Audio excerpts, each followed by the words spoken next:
Olá, meus queridos, vamos lá para mais um bate-papo. O assunto hoje é bacana. Quanto tempo vai demorar o meu tratamento ortodôntico? Essa é uma pergunta que eu ouço todos, absolutamente todos os dias no meu consultório.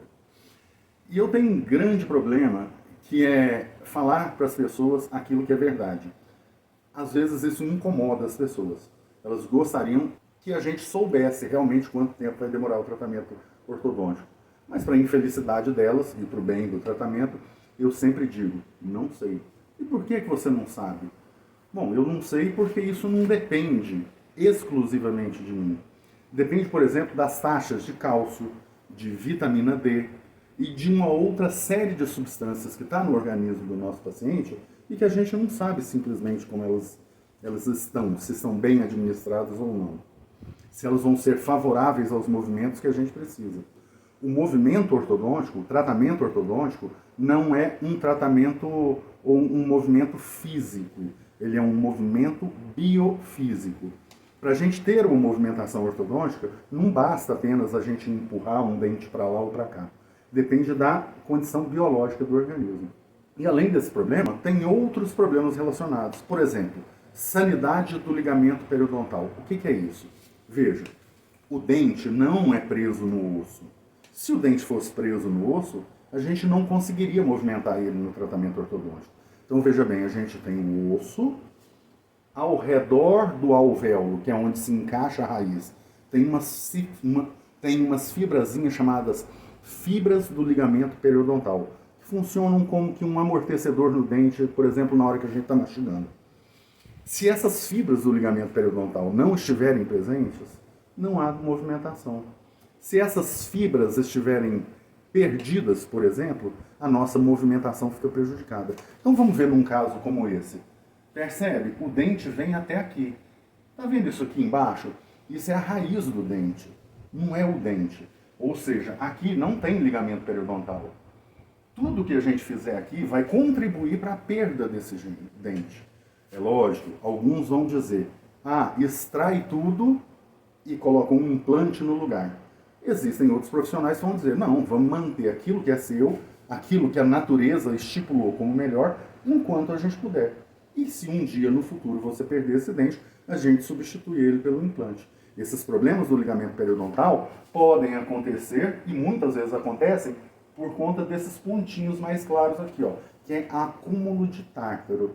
Problemas que podem, mas não necessariamente, estão relacionados com a higiene do paciente.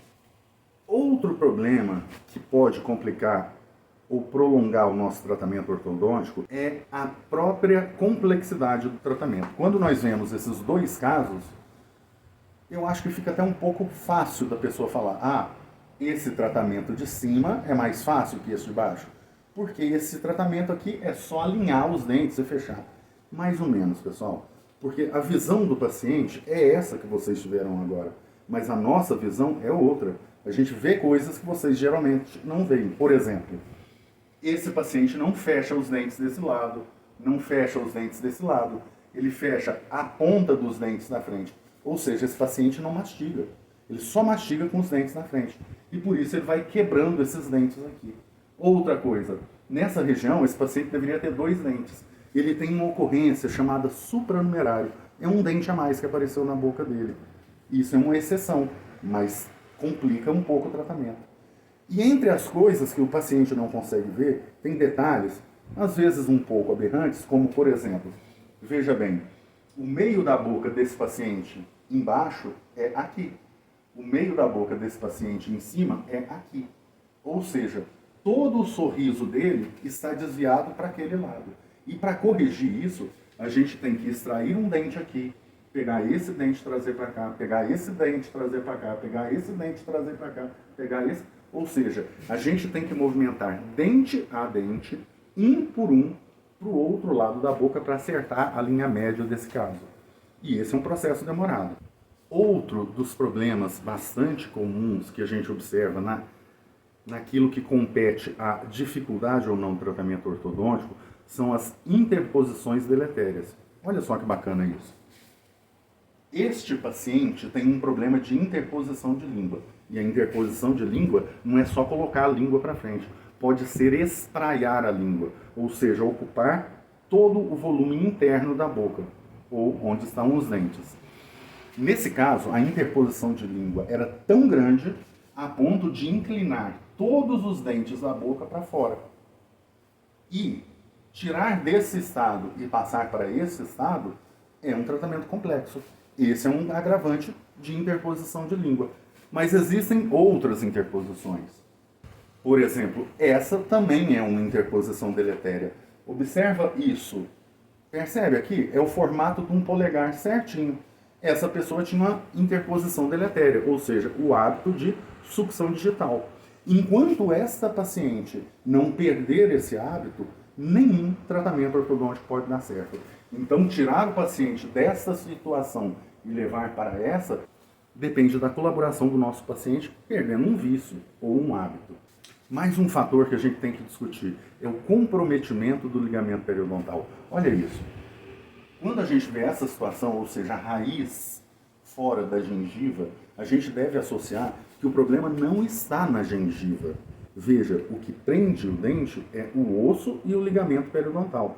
Quando nós vemos essa situação, não é apenas um problema de gengiva, é um problema de osso. Observa aqui como foi perdido o osso que sustentava esse dente. Nesse caso, a gente pode fazer as movimentações ortodônticas, se valendo do seguinte pensamento. Veja bem, se o dente está perdido, ou seja, se tudo está perdido, o que custa a gente conduzir o tratamento com esse dente na boca e lá no final a gente tirar esse dente e substituir por um implante? Nada impede que a gente faça isso. Nesse caso, esse comprometimento aconteceu por conta de empurra para frente, agora puxa para trás, leva para o lado, vai para o outro, ou seja, um tratamento sem planejamento levou a nossa paciente à perda dos dentes anteriores. Isso não quer dizer que a gente tenha que tirar o dente imediatamente. Vamos conduzir o tratamento para no final a gente resolver esse outro problema. Esse é um fator que interfere no tempo do tratamento. Na esteira desses problemas, a gente tem outros, como por exemplo as perdas ósseas. Veja, mesmo pacientes que pensam não ter nenhum problema ósseo, podem, no planejamento do seu tratamento, observando uma radiografia, descobrir situações como essa. Um paciente com perfeita sanidade bucal, com perfeita higiene, com bons hábitos de escovação e que teve uma perda enorme do osso que sustenta o dente. Como movimentar esse dente dentro do osso sem que a gente perca ele? Esse é um fator alheio à nossa vontade e ao nosso conhecimento. Da mesma forma, e um outro fator bastante interessante e importante, são as reabsorções radiculares. Veja, a gente pode perder não só o osso, a gente pode também perder as raízes dos dentes. E dentes com pouca raiz não podem ser movimentados com muita força. Essa força tem que ser menor, tem que ser calibrada. É o caso dessa paciente jovem, que não sofreu nenhum acidente na boca, mas observa, o tamanho normal de uma raiz é esta.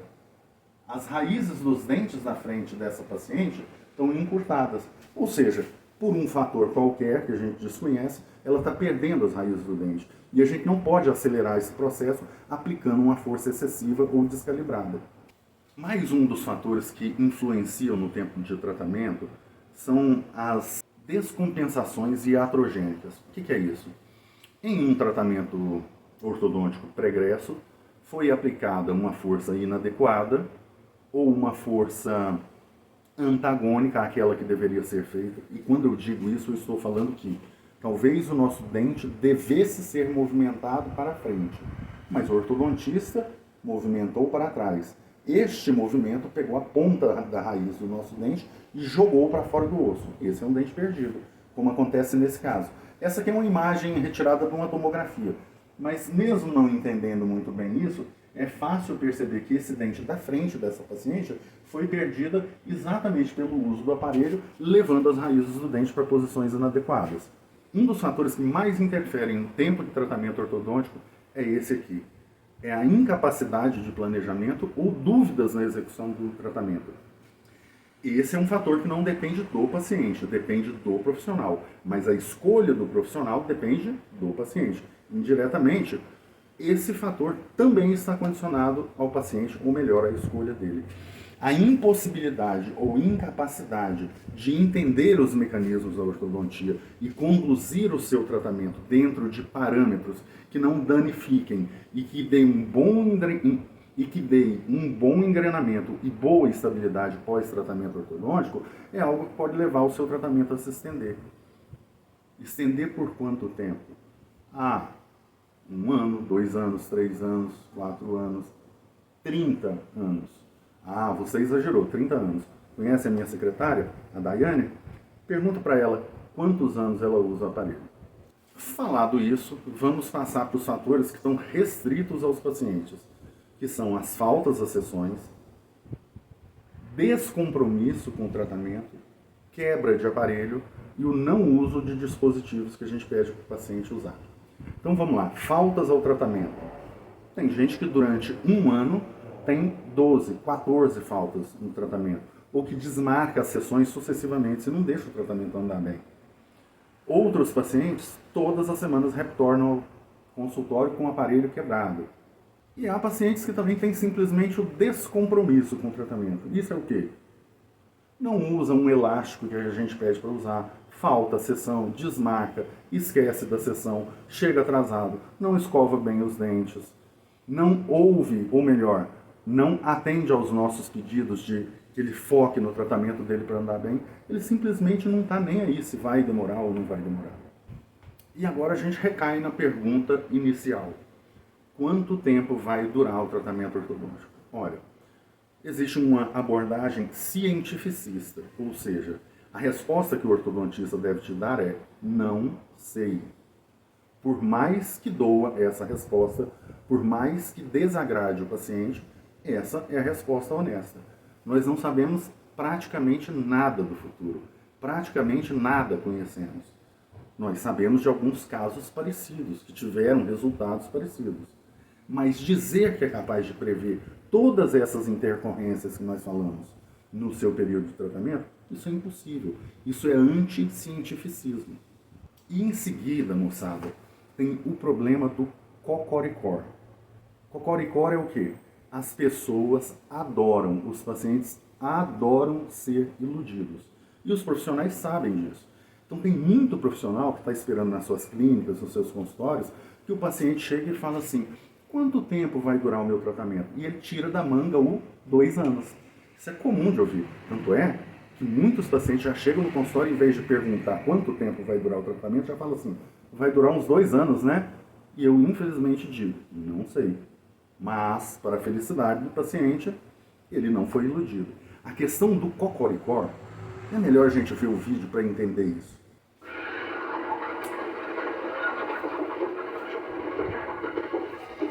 Vamos por ordem do galinha.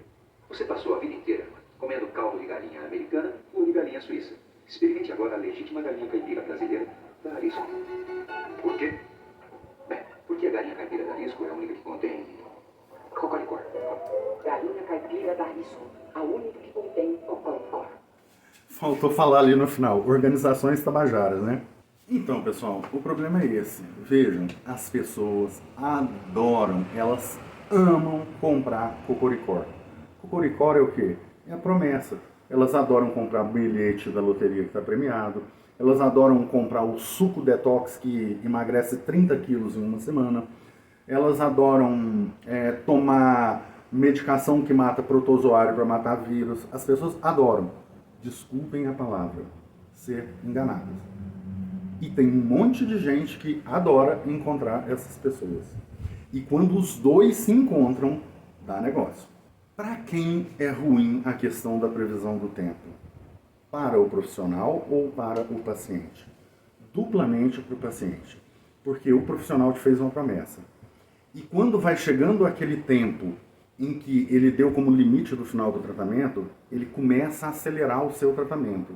E fazer aquelas coisas que eu comentei com vocês antes, que fazem com que você perca osso, com que você perca a raiz, ou seja, tem a reabsorção óssea, tem a reabsorção reticular. Se não isso, pela cabeça desse profissional passa o seguinte, nossa, eu prometi esse período de tempo, eu tenho que acabar agora. Então ele acaba o seu tratamento com muita frequência, sem os engrenamentos necessários para que tenha a estabilidade do seu tratamento. Resultado disso, tira o seu aparelho, está tudo alinhado e bonito, mas não tem os encaixes corretos. Daí a 1 ano você perdeu todo o seu tratamento e vão te dizer, você não usou a contenção. E não é bem assim. Então, sempre que você for conversar com o ortodontista, evite fazer a pergunta, quanto tempo de tratamento?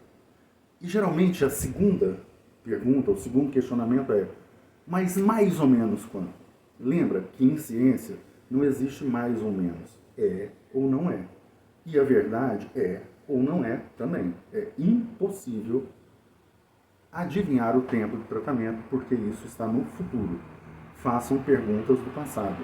Se for um bom ortodontista, bem instruído, ele vai saber te dizer por que o céu é azul, ele vai saber falar para você a fórmula do fenol, ele vai saber quem foi o presidente do Brasil em 1978. Tudo pertence ao passado. Ao futuro, isso fica no campo da ilação, imaginação ou promessa vaga. As boas perguntas para você fazer é, qual o problema que eu tenho? Você tem aí fotos de um tratamento como esse meu? Você tem um portfólio publicado na internet para eu ver como são os seus tratamentos? Essas são boas perguntas. Eu espero que você faça uma boa escolha. E que não se ofenda por ter dito para você que eu não posso adivinhar.